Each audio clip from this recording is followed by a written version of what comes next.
unë mendoj që edukimi seksual duhet filloj shumë më shpejt. Fëmijët në kopshte mund të ndodhi shumë shpesh që në banjë, ndërkohë që janë të dy gjinjeve të kundërta të kërkojnë të njohin njëri tjetrin. Ajo po. Është një eksplorim që ndodh shumë shpejt, sepse natyra njerëzore është kurioze. Kështu që me gjithë vështirësinë që kjo ka për prindrit, të cilët unë i mirë kuptoj shumë mirë, e kuptoj që nuk është e thjeshtë, mund të kërkojnë ndihmën e profesionistëve, shqyr në ditët që jemi ka profesionistë nga më të ndryshmit, mund të kërkojnë ndihmën e profesionistëve dhe të nisin të flasin për njeriu si një qenie seksuale dhe më pas në adoleshencë mund të flasin në veçanti për marrëdhënien seksuale.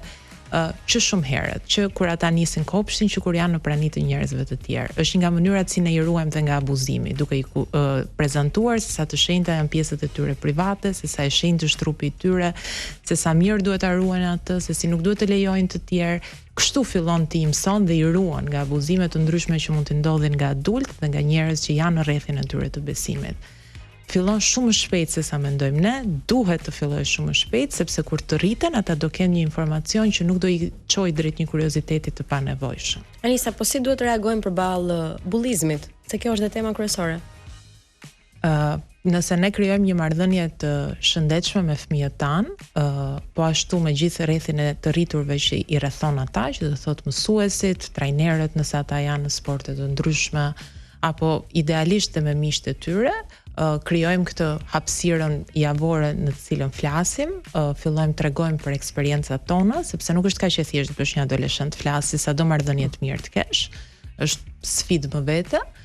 Por të fillosh të flasësh për eksperiencat e tua mund të jetë një formë ku ti tregon se si ka qenë bullizmi në kohën tënde, dhe ne themi thjesht i jep shkas që të flas pastaj e nxit në një hapësirë dhe mbi të gjitha i bën të kuptosh që dhe babi dhe mami që ti shef si herojnë dhe thua shit se mami im është shumë e fortë, se mami im çfarë nuk bën, se babi im është superhero, babi im kujdeset, babi im është i famshëm etj dhe ti thua që dhe babi jot dhe mami jot që ti shef si kaq të fuqishëm tani, dikur e kanë provuar se çfarë do të thotë të bullizohesh. Dhe unë mendoj që është shumë e nevojshme të flasim se e rëndësishme është nëse janë ata që po bullizojnë. Se është e kot të shkojmë te viktima nëse nuk merremi me agresorin. Po flasim për fëmijë këtu. Sa do të jenë bullizues, janë fëmijë që po dëmtojnë edukatën në familje pastaj, bullizuesit në këtë. Jam shumë dakord, por në të njëjtën kohë ne nuk na vlen të merremi me gjithë anën sociale se ti tregon edukatën e familjes tënde. Ka rëndësi që ne të kuptojmë që ky fëmia që po bullizon, pra në klasë, nëse un jam mësuesi dhe shikoj që Anisa po bullizon Suelën, marr Suelën e mbështes dhe i them Anisës tani ti vjen me mua, nuk e flas para klasës, nuk e vendos në turp, nuk e vendos në faktin, por mundohem me gjithë ekipin që duhet të ketë një shkollë, që ti them, "Ok, kjo gjëja është e gabuar. Cili është problemi? Domethënë, çfarë të dëmb ty që po do të dëmtosh atë tjetrin?" Se fëmia që bullizon ka një dhimbje të cilën ne duhet ja kuptojmë përpara se ta akuzojmë. Rasti i shkollës Fanol ishte një fëmijë që vrau një fëmijë, nuk ka aty fajtor përveç se gjithë shoqërisë, përveç gjithë adultëve. Ata janë dy fëmijë. Mirë, fajsuam TikTokun. Shpëtuam këtu.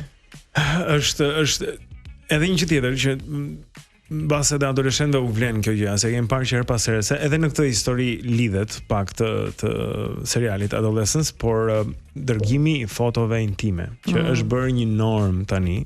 Është gati një gjë kulturore që të gjithë fëmijët kanë një telefon, kanë rrjete sociale, është shumë e thjeshtë. Dhe kanë rënë edhe në Shqipëri kanë patur raste që kanë parë në kronikat predatorëve, ku një mashkull i rritur prezantohet si një vajzë e re, fjala vjen dhe i kërkon një djali foto intime. Dhe ky çon gjithmonë duke menduar që po flet me një bashkëmoshataren e tij, e cila në këmbim do i çojë dhe ajo foto të saj intime, dhe kjo është një realitet i adoleshentëve të sotëm. Ndodhi që mbasi predatori i marr fotot e këtij djalit, i kërkoi pastaj para në mënyrë që të mos ta turproj publikisht, mos ta poshtroj duke ia nxjerr këto fotot, dhe ai futet pastaj në këtë shtegun e rrëshqitshëm që vetëm zbret poshtë dhe kërkon para, si të mbuloj këtë turp të madh që mund t'i bëhet. Mos çoni foto, mos bëni foto të atyre që i quajtëm pjesë intime të trupit e pjesë të shenjta të trupit, mos i dërgoni të panjohur, mos i shpërndani, se pastaj ndodh që shpërndani në grupe kështu. Dhe jo vetëm kaq, mos mundoni t'ia dilni vet. Se ky është problemi tjetër i adoleshentëve. Domethënë e bën, u bë dëmi. Po. Por është tentativa sepse thon do e zgjidh vet, nuk flasin asnjëherë. Këtu vorbulla bëhet akoma më e rrezikshme. Mënyra që ata gjejnë për ta zgjidhur vet janë akoma më të dëmshme, se nuk dinë po themi do zgjidhin, domethënë E para është mos dërgoni, patjetër. Do të thënë shumë e rëndësishme ajo edukata seksuale që në moshën sa më të hershme të mundshme, që çfarë është intime jotja është e jotja, është brenda e banjos, po themi, është me mamin deri një farë momenti, pastaj ti bën dush, fëmia bën dush në moshën 6 vjeçare vetë. Ka nevojë pse ta lash fëmin 12 vjeç. Se ti e turpëron, pra ti shpërbon atij mbrojtjen e pjesës të tija intime. Ndërkohë ti mund të dëgjosh sot nëna akoma që thonë unë laj 11 vjeç vajzën. Domethënë është për te çka është e shëndetshme për këtë vajzë për të pasur karakterin e vet dhe identitetin e vet dhe respektin për veten e vet përpara teje. Ndërkohë kjo është faza e parë, që si prind duhet ta dinë që kjo ndodh. Pra merr të mirë që kjo ndodh, jo po se bën fëmia im, e bën dhe fëmia jot. Pra merr të mirë që dhe flite me fëmijën tënd dhe thuaj të lutem, këtë mos e bëj. U bë, ndodhi, doli, jam unë ndihma jote. Për mua kjo është e rëndësishme gjithmonë që ti si prind jesh aty ti thua jam unë. Ata dinë sigur që të vinë dhe ty edhe të diku tjetër alternativa të rrezikshme të cilat mund të bëjnë shumë më shumë akoma dëm. Pra po them marrin borxhe, shesin mall, nuk e di çfarë mund të bëjnë. Ky komunikimi pasiv i adoleshentëve mund të jetë edhe fakti që mund të kenë frikë nga prindrit ose nuk i konsiderojnë, në sensin nuk duan të hapen me ta sepse nuk janë mjaftuar shumë cool dhe i gjykojnë. Nuk e di vajza jote të gjykon për ndonjë gjë, ke arritur ta bësh shoqe? Unë mendoj që po. Domethënë unë mendoj që para komunikimi nuk nis në moshën 13 vjeçare. Domethënë nëse ne kemi lënë që të fillojnë të flasim me adoleshentët tan kur ata u rritën jemi shumë vonë. Komunikimi fillon që te barku i mamit, që kur bebi bën gëlgëlet e para, pra ti i përgjigj thua po bravo, ke drejt. Domethënë ti fillon dhe jep dhe merr me këtë fëmijë, po kjo është pra që fëmia jot fillon kupton që mami mua më lexon me shikim. Është dhe mendjesi po. I me bi thot më lexon me shikim. Një fjalë të fundit Anisa, një mesazh. Unë mendoj që prindrit nuk duhet të harrojnë kurrë rolin e tyre si prindër, pozicionin e tyre autoritar dhe disiplinues në shtëpi, dhe në adoleshencë ndonjëherë nga dëshira e madhe për të ndihmuar mund të bëhen më të hapur se ç'duhet.